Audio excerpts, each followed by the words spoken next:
of the diplomatic opening in the north. A lot of balancing acts around the region, it seems, right now. I want to thank Owen Alterman and Ariel Osran, our correspondents, giving us the latest updates throughout the day here on I-24 News. Thank you both very much. We do have one more story before we go out for a break here. It's the fact that Iran continues to fire these cluster bomb munitions toward Israel, which scatter dozens of smaller explosives over a wider area. Well, our host and correspondent Natasha Kirchhoff gives us a closer look now at how these are impacting homes and residents of northern Israel. When missiles are fired from Iran into Israel, most people think that the danger ends once that missile explodes. But some missiles explode more than once. They explode dozens of times, scattering small munitions across neighborhoods and streets.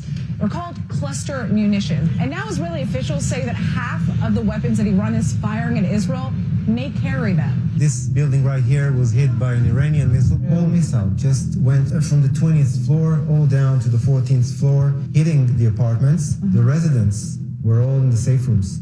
So the only thing that got hit and damaged were the apartments themselves. One of the residents, he didn't think that something happened. He came out of the safe room and he fell down 2 floors. The warhead wouldn't explode. It would have been a whole different scenario. Yeah, we wouldn't be standing here. No. If this missile shrapnel had detonated, emergency officials say much of this neighborhood would have been destroyed. Instead, only 6 families have been displaced. Officials emphasize it's because they followed the rules and entered a bomb shelter, which is more important than ever because of the threat of cluster weapons. Cluster bomb contain explosive. It weighs about 20 kilos. Out of it, you're gonna have 2.5 to 3 kilos of explosive sitting in the main body. Just try to hold it. Oh my, that's absolutely insane. Today, I'm seeing a cluster bomb up close at a bomb squad base in central Israel, where investigators collect and analyze the debris from Iranian missile attacks. Everything from twisted chunks of shrapnel to the remnants of cluster munitions that have scattered across Israeli towns. Cluster bomb, the warhead itself will contain between 50 to 100 bombs like this. Which are called bomblets, but this is not small. This is everything but bomblets. So the warhead opens in high altitude, okay? Dispersing 100 of those. They're gonna free fall to the ground, and they create what we call the boom effect. They cover a lot of area, miles on miles. So you're gonna have next to 100 booms simultaneously. Cluster weapons are designed to spread destruction across wide areas, not just hit one target, making them far harder for missile defenses to stop. To put this into perspective, so far 17 people have been killed in Israel during this war. 11 died from falling debris, shrapnel, or cluster fragments after not reaching shelter in time.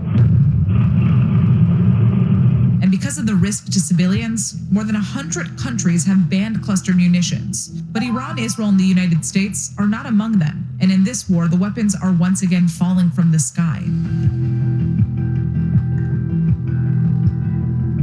Haifa is the largest city in northern Israel.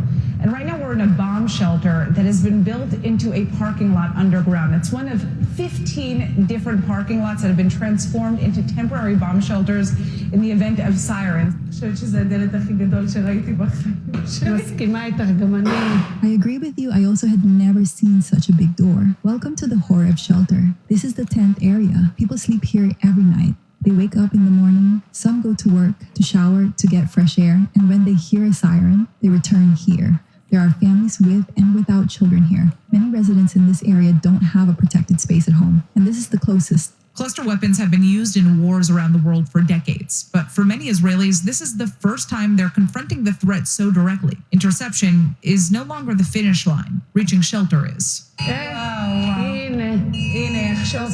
think it's starting. That is an early warning siren. It means we're about to get... That's the first siren of the day. Crazy sirens, crazy, crazy, crazy. I have to go direct people to go down the stairs. Everyone in the building, in the surrounding streets, in cafes, please come this way. There are people who come regularly and people who are just shopping upstairs and need to find a safe space. We have a coffee corner. I tell people, make yourselves something to drink. Try to relax. We have games for the kids. There's a team from the municipality here monitoring the bomb shelter 24/7, even at night with children. How does he feel being down here? We felt right at home. So we have a tent in the car. Who knows how long this is going to last? It might be a good place to spend a week or so. They have internet here, and I work from home, so I could possibly set up my computer here and maybe even work from here. As the war continues with no clear end in sight, the Home Front Command and Israeli officials are warning people not to become complacent amid the sirens, because complacency could end up becoming the biggest danger to the public. Best advice I can give is stay in a safe room. That will protect your life. And on that message, hopefully a quiet and a night full of sleep for the Israelis here without sirens. That's all we have for you on this latest edition of I-24 News. We'll be back with more updates on Saturday starting at 6 p.m.